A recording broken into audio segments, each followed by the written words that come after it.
I don't know my name. We're going to try and record our meeting today and upload it to a YouTube channel somehow. We'll figure that out. We have 3 speakers planned for this fall. We are in the process of hammering down 3 speakers for the spring, just as we have done the past 2 years. We're very excited for our lineup.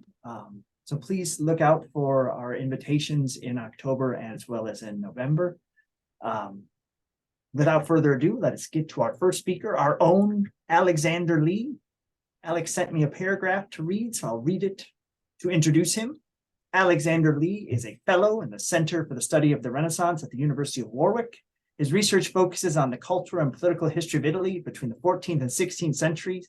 He is the author of 5 books, including most recently Humanism and Empire, the Imperial Idea in 14th Century Italy, which I must say is an extremely impressive book, and Machiavelli, His Life and Times, also an impressive book, which was chosen as History Book of the Year 2020 by both Financial Times and New Statesman.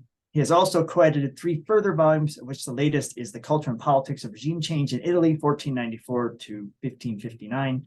He's currently working on a new history of the Venetian Ghetto, which we published by Picador, and a book entitled Why Machiavelli Matters with Stephen Bode for Bloomsbury.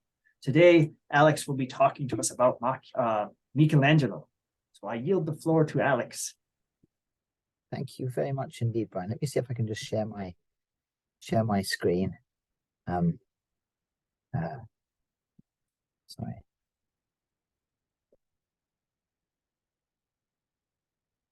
Okay, can everyone see that? Is that right? Great. Shortly after returning to Rome in the autumn of 1532, Michelangelo was introduced to Tommaso de' Cavalieri. Then only a little over 20 years old, Tommaso was the son of a well-known Florentine banker, and despite his youth, was already a striking figure.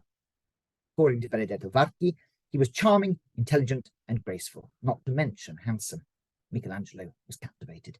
Vasari suggests that soon after their first meeting, he may already have prepared several breathtaking drawings of superb heads, black and red, to show the young man how to draw. But perhaps the first tangible evidence of his affection is provided by a pair of elaborate gift drawings that he sent to Tommaso towards the end of the year: the rape of Ganymede and the punishment of Titius. In his Vita, Vasari indicates that these 2 drawings were posed as teaching aids. This is to some extent borne out by their immediate reception. In his letter of thanks, Cavalieri promised to study them for 2 hours each day, and it was not long before they were indeed serving as models, albeit not by Cavalieri himself. In acknowledging receipt of a later gift, Cavalieri reported that everyone, including Pope Clement VII and Cardinal Ippolito de' Medici, had clamoured to see the drawings. Cardinal Ippolito was so enamoured, in fact, that he'd taken the Titius away to have it copied in rock crystal, and it had only been with the greatest difficulty that Tommaso had prevented him from pinching the Ganymede as well. The Ganymede and Titius were clearly not just models for imitation. As Erwin Panofsky noted, they were also invested with the deeper meaning of a personal confession. Apparently unaccompanied by any explanation, they served as a metaphorical representation of Michelangelo's feelings for the handsome young Tommaso, and were offered in the hope that his affection would not only be understood, but reciprocated. Despite their different orientations, the 2 drawings appear to have been intended to function as a mythological diptych, allegorizing the 2 sides of the artist's passion. The Ganymede has been seen as evoking Neoplatonic ideas of the ecstasies of spiritual love, just as in his commentary on Dante's Commedia, Cristoforo Landino had used the myth to illustrate that the mind, through submission to the beauty of a beloved, could experience a sense of divine rapture. So in Michelangelo's drawing, the Trojan shepherd swoons with delight as he's carried aloft in Jupiter's claws and leaves the base tribulations of the mortal world behind. The eagle might be taken to represent at once Michelangelo stealing the young Tommaso away, Tommaso's beauty raising the artist to heavenly pleasures, and the divine lifting the mind out of the baseness of the body. The Titius, by contrast, has generally been seen as representing the more painful side of Michelangelo's affections. Opinions differ, however, as to the nature of this pain. 2 main interpretations have been put forward. On the one hand, some scholars have suggested that the giant's agonies mirror the pains of love, especially if unrequited. For Charles de Tolnay, for example, Titius is a symbol of the defenceless state of one who loves and the embodiment of fear and suffering that love brings. So too, for Baruch Kirschenbaum, it was self-evident that if the Ganymede represented love's raptures, the Titius necessarily spoke to its sorrows, uncertainties, and disappointments. On the other hand, Titius's suffering has also been read as an indictment of physical desire and of the psychological damage it causes. This has been argued most forcefully by Panofsky. In his view, the Ganymede and the Titius together constituted a visual discourse on the theme of amor sacro e profano. While Ganymede illustrated the heights to which the mind could rise through spiritual love, Titius, tortured in Hades by a vulture, symbolizes the agony of sensual passion, enslaving the soul and debasing it even beneath its normal terrestrial state. Now, these interpretations need not be regarded as mutually exclusive, of course. In fact, it's sometimes been suggested that Michelangelo may have invited them both. Those who've argued for such a reason have nevertheless tended to place greater emphasis on the second. James Saslow, for example, contends that Michelangelo saw Titius's suffering as an integral part of the experience of love, but at the same time was acutely aware that love could be either uplifting or debasing, and took pains to assert that his love was spiritual.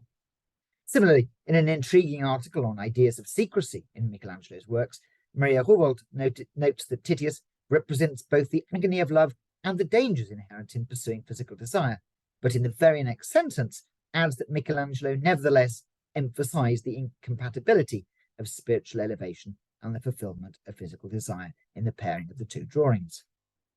Now, such a divergence of views is perhaps only understandable, since the two gift drawings appear to have been sent without an accompanying explanation. There's no direct evidence of how Michelangelo intended the Titius to be read, nor can it really be situated in relation to an established artistic tradition. Whereas representations of Ganymede were already very common by the early 16th century, the myth of Titius was remarkable only for its obscurity. The only previous representation of which I'm aware is Dosso Dossi's Journey to the Underworld, which was painted for Alfonso d'Este's Camerino d'Alabastro in about 1518 or 19. Here, Titius is shown, he's on the left, very far left of the drawing, as just one of many figures suffering in Hades. As I hope to argue in a separate paper, Michelangelo is likely to have seen this during his visit to Ferrara in 1529, and it may well have inspired his own contribution 3 years later. But there seems to be no precedent for Titius being depicted in isolation.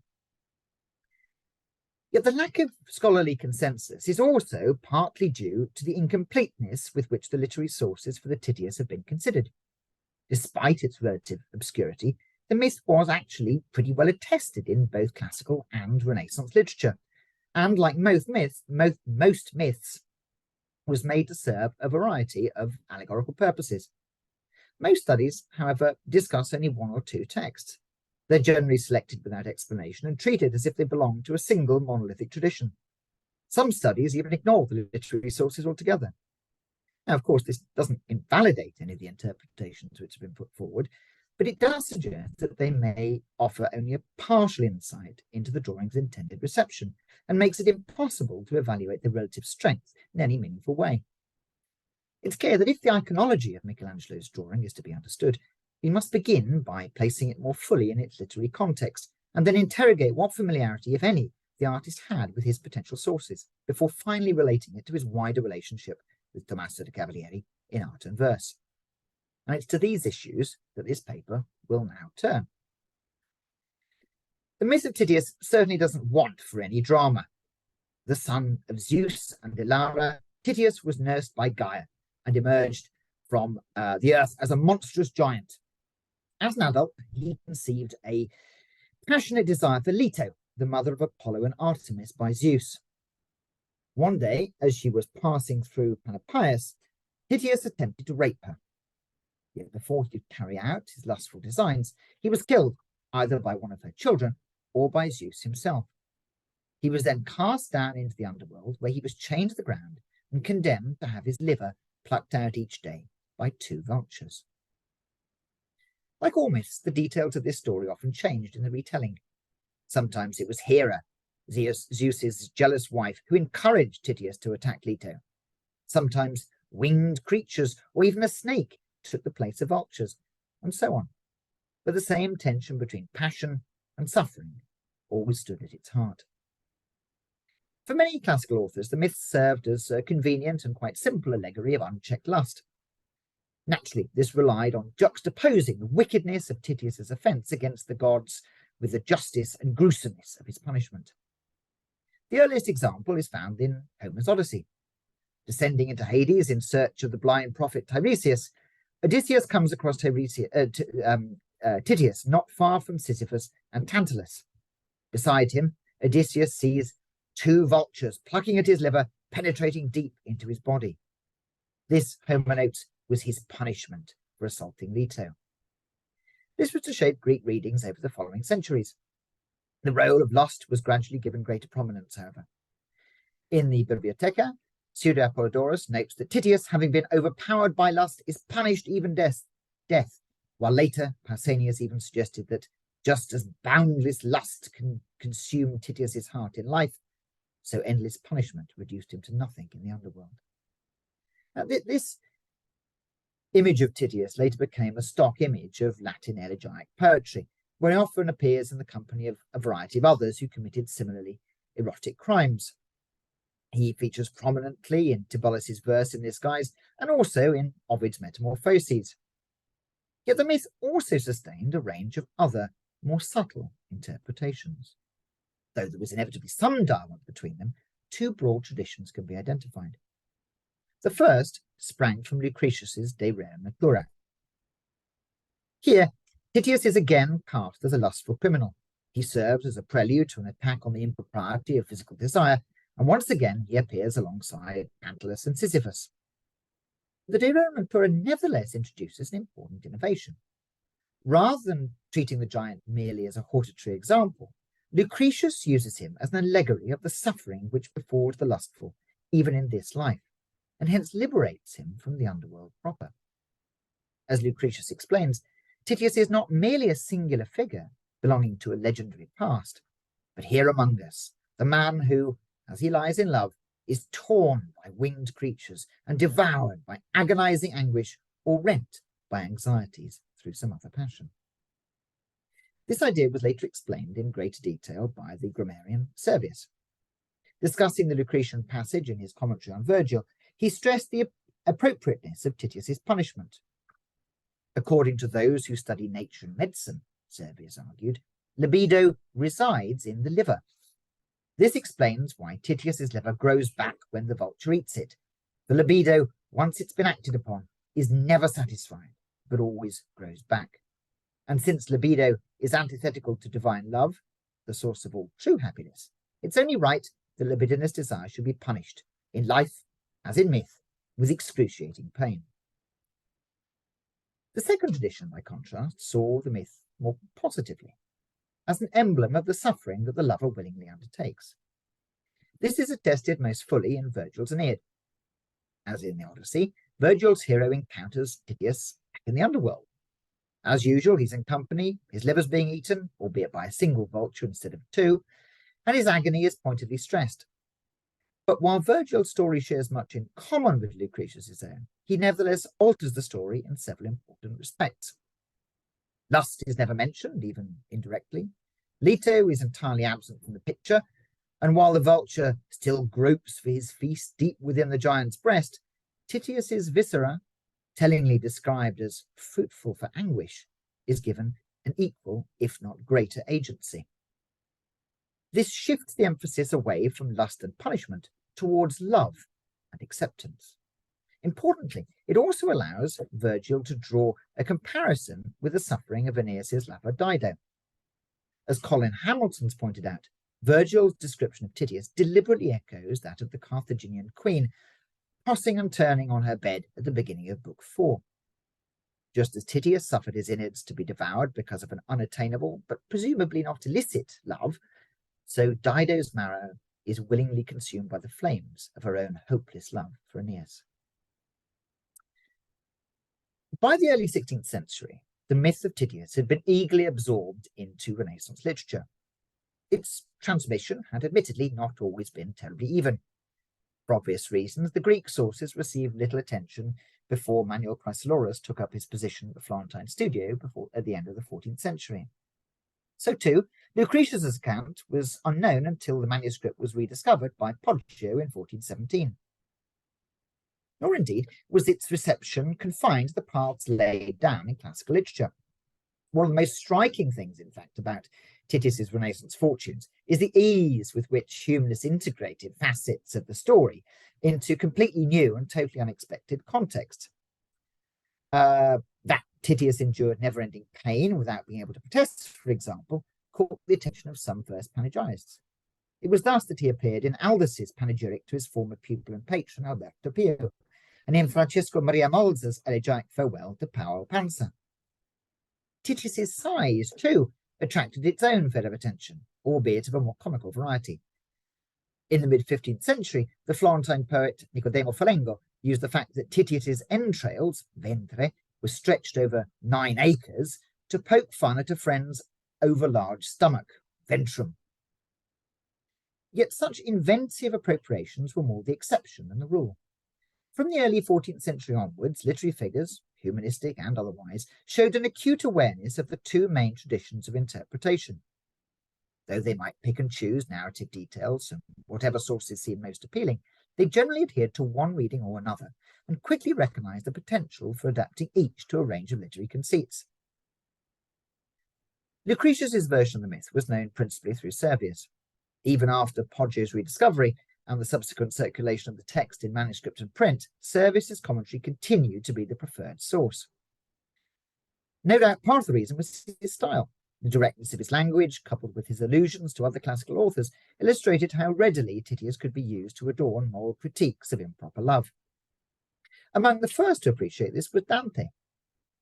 In the Inferno, he has Antaius point Titius out in the circle of treachery. It's admittedly only a passing reference, and Dante diverges from Servius's account in several noteworthy respects. Titius's liver isn't mentioned, no vultures hover over his body, and he's shown, as in Lucan, alongside the giant Typhon, instead of Tantalus and Sisyphus. But as some early commentators noticed, Dante nevertheless conveys Servius's sense that Titius's unnamed crime made him an enemy of God, and hence a worthy recipient of punishment in an underworld populated by living men, as much as by giants and monsters. Remarking on this passage from the Inferno in the late 14th century, Boccaccio endeavoured to make this implication more explicit, while simultaneously enriching Dante's essentially Servian point with detailed cull from Ovid and possibly Tibullus. In the first of his lectures on the Commedia, Boccaccio explained that Titius was in fact punished by having his liver pecked out by vultures for having dishonestly importuned Latona, and hence stood for all those who fall from a high and splendid place to a base state characterized by wicked thoughts.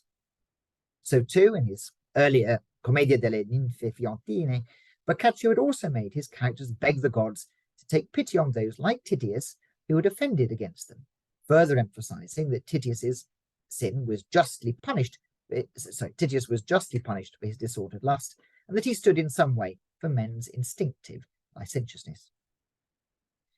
The same moralizing opinion was expressed in the following century in Battista Mantovano's De Calamitatibus Temporum.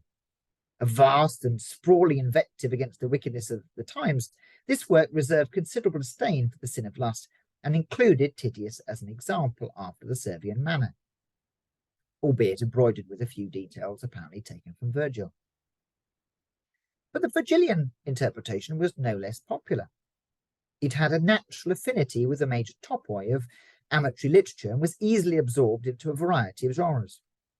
By the early 14th century, Virgil's Titius had already made an appearance in the courtly love tradition.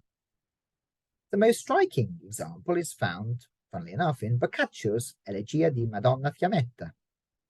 In the 6th book of this charming, if rather idiosyncratic novel, the eponymous heroine is plunged into the deepest melancholy by Pamphilio's abandonment of her, and like Dido, considers suicide.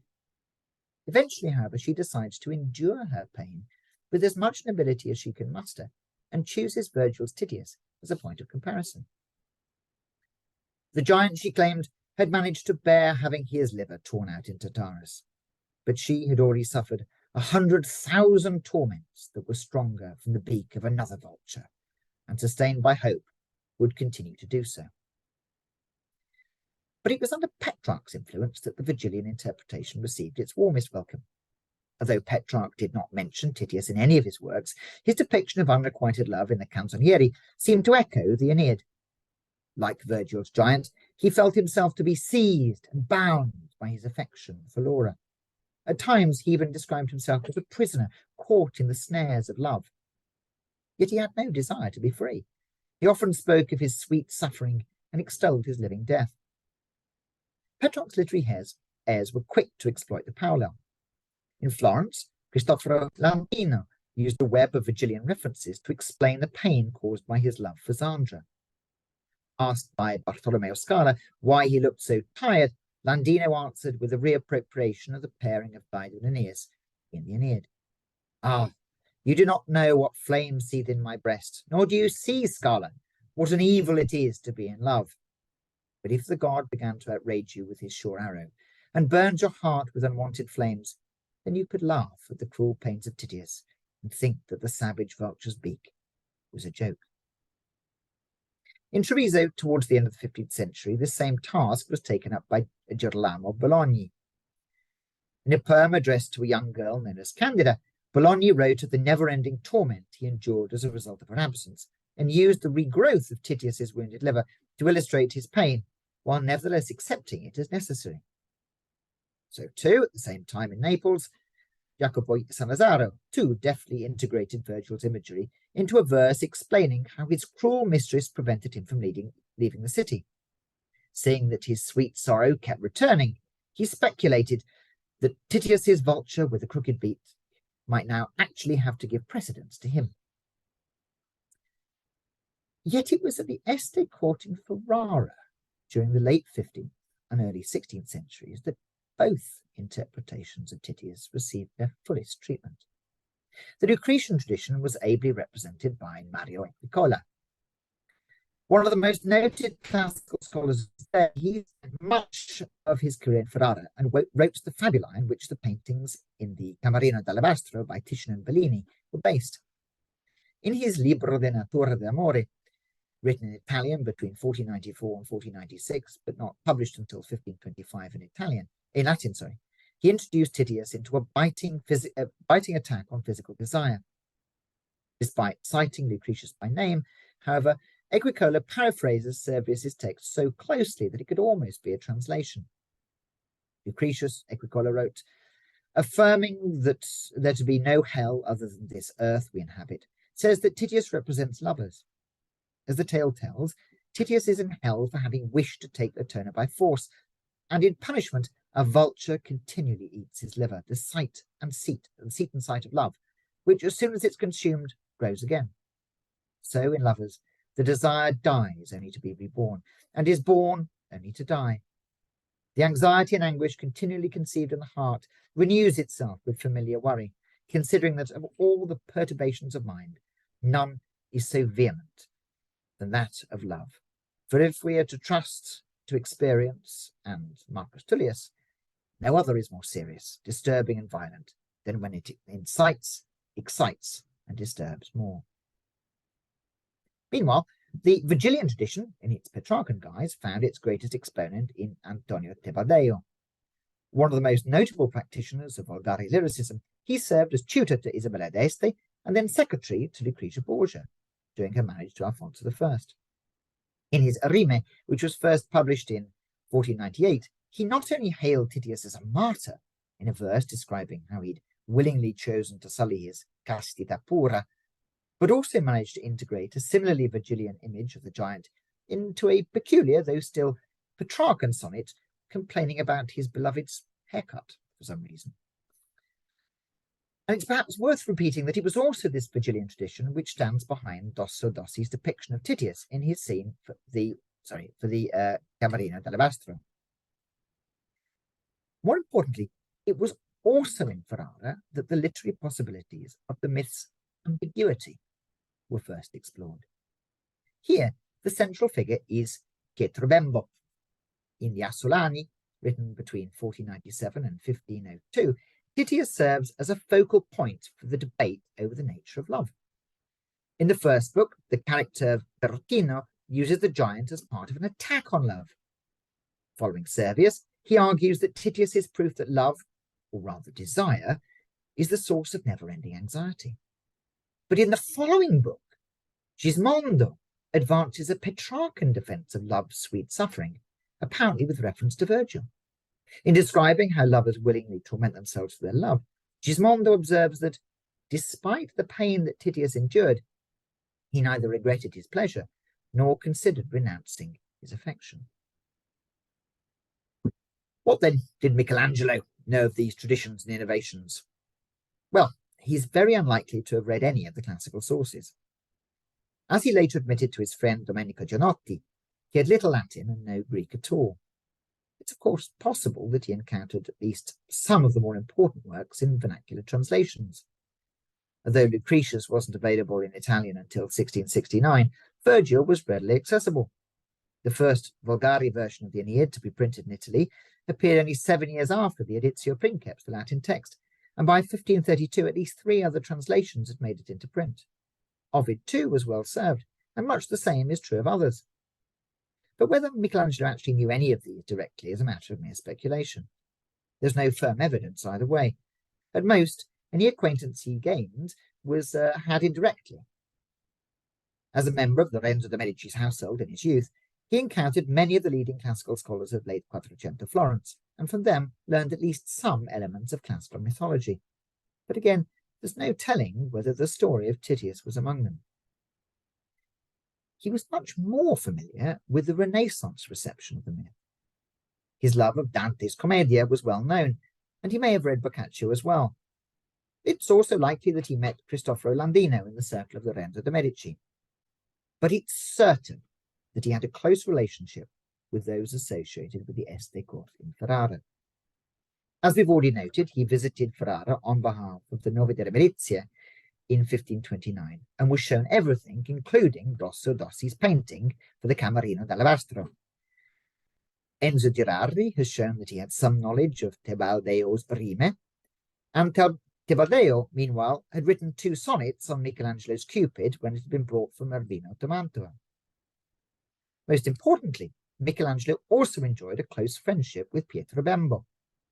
In his Prose del Volgar Lingua, published in 1525, Bembo considered Michelangelo the only artist, other than Raphael, worthy of comparison with the ancients, and though their poetic styles may have differed, there's no reason to suppose that the admiration was not mutual. It's also conceivable that Michelangelo may have had some acquaintance with Mario Agricola's writings. Although Agricola had died 4 years before Michelangelo's sojourn in Ferrara, it's difficult to believe that the artist could have visited the Camerino without at least some mention of his fabulae being made, but so much is just speculation. If Michelangelo had some awareness of the different traditions of interpretation, then he could reasonably have expected Tommaso da Cavalieri to have had an equal, if not greater, knowledge of his own. As a patrician, Tommaso would certainly have received a more complete education than the artist, as part of which he would doubtless have gained a grounding in the major Latin sources.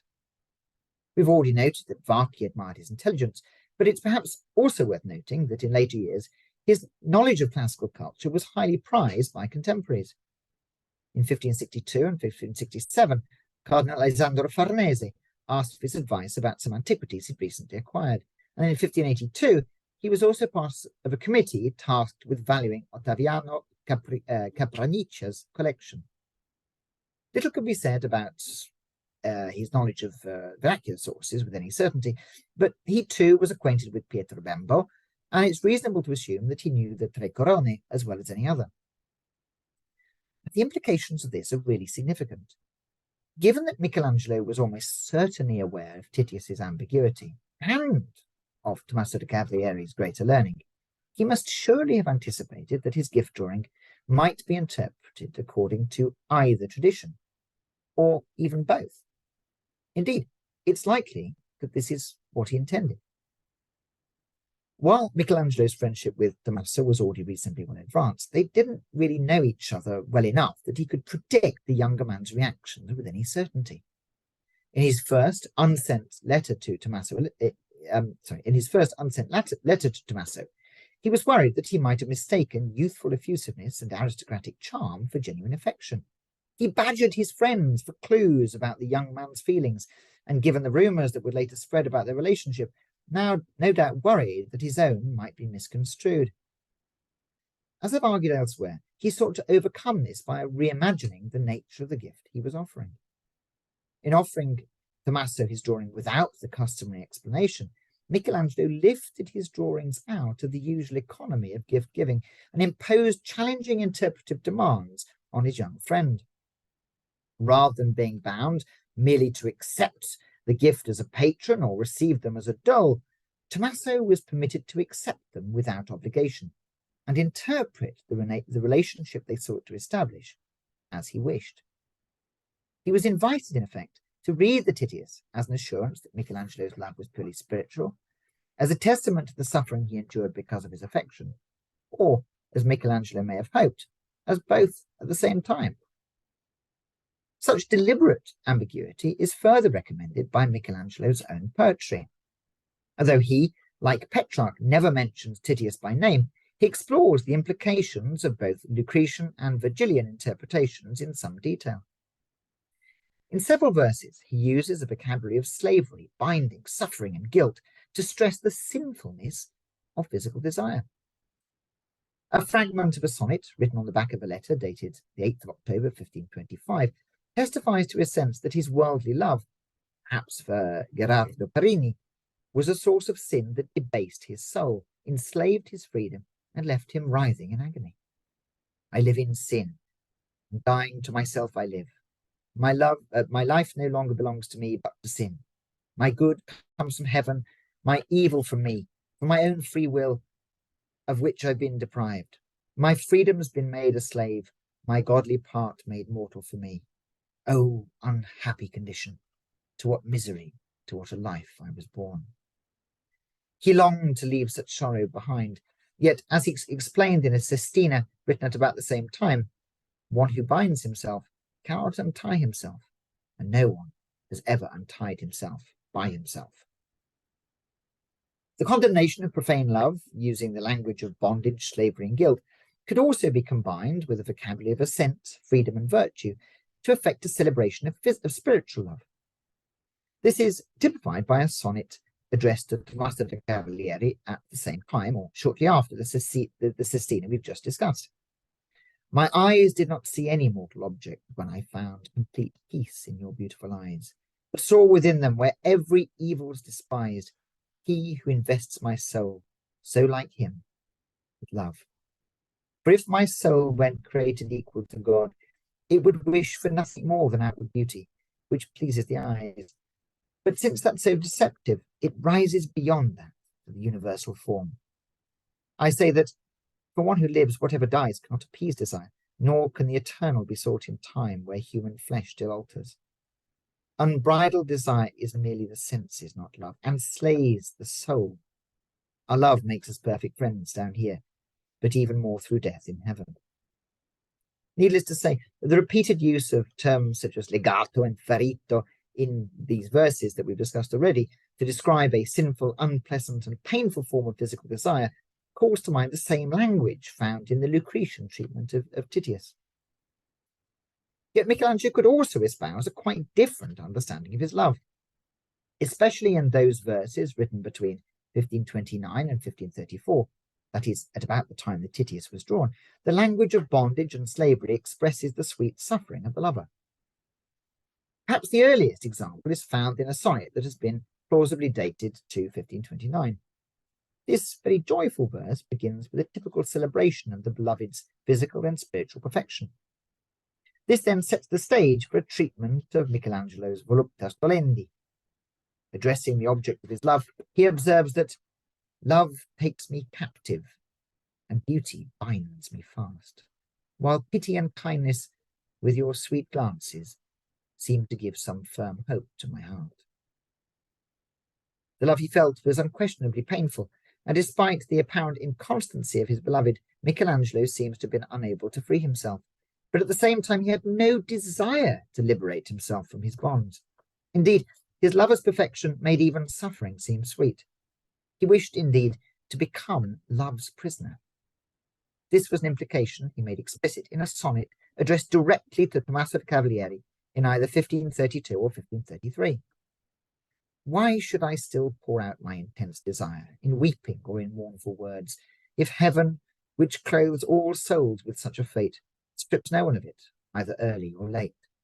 Why does my tired heart still make me long to languish if others must also die? Therefore let my final hours be made less wearisome for these eyes, since all other good is worth less than all my pain. Yet at least, if I cannot dodge the blow, I steal and rob for him, if it's ordained. Then who will win out between sweetness and sorrow? If to be happy I must be conquered and chained, it's no wonder that naked and alone, an armed cavalier's prisoner I remain. The linguistic parallels here with the Virgilian interpretation of Titius really need hardly be laboured. As I've attempted to demonstrate today, Michelangelo's decision to present Tommaso da Cavalieri with a drawing of Titius in agony brought him into dialogue with a rich and complex mythological heritage. Though he's unlikely to have been closely acquainted with classical versions of the myth, he almost certainly became aware of the contrasting Lucretian and Virgilian interpretations through vernacular literature, and most especially through his tie to the Este court in Ferrara. It may have been here that he encountered the story for the first time in Dossi's painting, and it was his familiarity with figures like Bembo and Tibadeo that may have alerted him to the possibilities it offered to express in visual form the complex and conflicting emotions he later expressed in verse.